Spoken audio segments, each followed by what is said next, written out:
So yun mga katurok, good morning. Nandito tayo ngayon sa Imus, Bukang Dala. May nadaanan ako mga katurok na prutas, ligaw na prutas habang nasa biyahe kami. Ito, yung mga laking probinsya, siguro nakaka-relate dito sa prutas na to.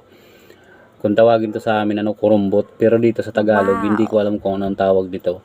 I-comment nyo na lang mga katurok kung anong tawag dito sa prutas na to sa Tagalog. Pero kasi sa amin, ang tawag dito kurumbot. Nabubuhay ito sa mga gilid ng palayan o kaya sa mga gilid ng mga sabsaban ng mga kalabaw. Masarap to mga katurok ang bunga nito eh. Ang bunga nito, pag hinog, kulay dilaw siya. Pero pag hilaw, ganyan yung kulay ng balat niya.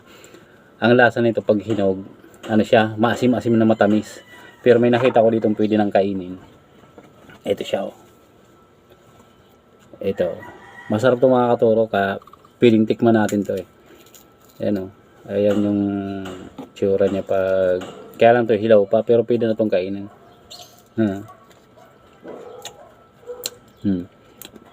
Maano siya. Medyo may asim-asim na ng konti. Pero pag hinog to masarap to.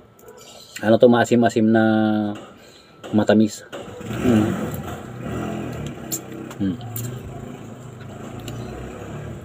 Maasim-asim na siya.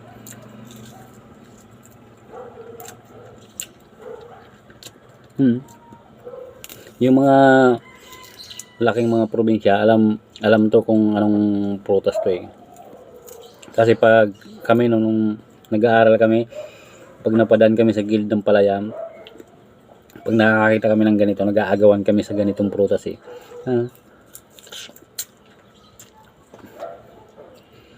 Masarap to.